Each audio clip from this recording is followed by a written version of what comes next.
ಜಿಲ್ಲೆಯ ಕರಾವಳಿಯಲ್ಲಿ ಬಿಸಿಲ ಆರ್ಭಟಕ್ಕೆ 20 ಗ್ರಾಮಗಳಲ್ಲಿ ಬಾವಿಯ ನೀರು ಬತ್ತಿ ಹೋಗಿದ್ದು ಜೀವಜಲಕ್ಕಾಗಿ ಜನ ಪರದಾಡುವಂತಾಗಿದೆ. ಹೌದು, ಉತ್ತರ ಕನ್ನಡ ಜಿಲ್ಲೆಯಲ್ಲಿ ಜೋರಾಗಿ ಮಳೆ ಬಿದ್ದರೆ ಪ್ರವಾಹ ಸೃಷ್ಟಿಯಾಗಿ ಜನ ಜಾನುವಾರುಕ್ಕೆ ಹಾನಿಯಾದರೆ ಬೇಸಿಗೆ ಕಾಲದಲ್ಲಿ ಸುಡು ಬಿಸಿಲಿಗೆ ಜೀವಜಲ ಬತ್ತಿ ಹೋಗಿ ಕುಡಿಯುವ ನೀರಿಗಾಗಿ ಜನ ಜಾನುವಾರುಗಳು ಪರದಾಡುವಂತಾಗಿದೆ. ಅಂತೆಯೇ ಕಾರವಾರ ತಾಲೂಕಿನ ತೋಡೂರು ಗ್ರಾಮದಲ್ಲಿ ಪಂಚಾಯಿತಿ ಮಾಡಿದ ಎಡವಟ್ಟಿನಿಂದ ಕಳೆದ 2 ತಿಂಗಳಿನಿಂದ ತೋಡೂರು ಕಾಲೋನಿಯ ಮನೆಗಳಿಗೆ 10 ರಿಂದ 15 ದಿನಕ್ಕೊಮ್ಮೆ ನೀರು ಸರಬರಾಜು ಮಾಡಲಾಗುತ್ತಿದೆ. ಹೀಗಾಗಿ ಇಲ್ಲಿನ ಜನ ಸಮೀಪದಲ್ಲಿರುವ ಬಾವಿ ಹಾಗೂ ಬೋರ್ವೆಲ್ಗಳಿಂದ ನೀರು ತಂದು ಜೀವನ ನಡೆಸುತ್ತಿದ್ದರು. ಆದರೆ ಕೆಲವು ದಿನಗಳಿಂದ ಮನೆ ಬಳಿಯ ಬಾವಿಗಳು ಬತ್ತಿ ಹೋಗಿದ್ದರಿಂದ ಕಿಲೋಮೀಟರ್ ಗಟ್ಟಲೆ ದೂರದಿಂದ ನೀರು ತರುವ ದುಸ್ಥಿತಿ ಎದುರಾಗಿದೆ. ಕಳೆದ 35 ವರ್ಷಗಳ ಹಿಂದೆ ನೌಕಾನೆಲೆ ನಿರ್ಮಾಣಕ್ಕಾಗಿ 13 ಹಳ್ಳಿಗಳನ್ನು ತೋಡೂರು ಗ್ರಾಮಕ್ಕೆ ಸ್ಥಳಾಂತರಿಸಲಾಗಿತ್ತು.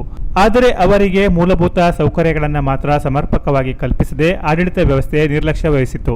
ಇದರ ಪ್ರತಿಫಲವಾಗಿ ಮಳೆ ಬಂದರೆ ಗ್ರಾಮವೇ ಮುಳುಗಿ ಹೋಗುತ್ತದೆ. ಬೇಸಿಗೆ ಬಂದರೆ ಕುಡಿಯುವ ನೀರಿಗೂ ಪರದಾಡಬೇಕಾದ ದುಸ್ಥಿತಿ ಎದುರಾಗುತ್ತೆ.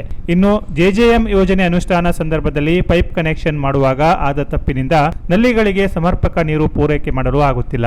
ಬೇಸಿಗೆ ಆರಂಭದಲ್ಲೇ ಕುಡಿಯುವ ನೀರಿನ ಜಲಮೂಲಗಳು ಬತ್ತಿ ಹೋಗುತ್ತಿವೆ. ಇದರಿಂದ ಅಲ್ಲಿನ ಜನ ಸಂಕಷ್ಟ ಎದುರಿಸುವಂತಾಗಿದೆ. ಇನ್ನು ಅಂಕೋಲಾ, ಕುಮಟಾ, ಹೊನ್ನಾವರ ಭಾಗದಲ್ಲೂ ಕುಡಿಯುವ ನೀರಿನ ಸಮಸ್ಯೆ ಉಂಟಾಗಿದೆ. ಜಿಲ್ಲೆಯ 20 ಗ್ರಾಮಗಳಲ್ಲಿ ಜಲಮೂಲ ಬತ್ತಿ ಹೋಗಿದ್ದು ಕುಡಿಯುವ ನೀರು ಸ್ಥಳೀಯ ಸಂಸ್ಥೆಗಳಿಂದ ಪೂರೈಕೆ ಆಗುತ್ತಿಲ್ಲ.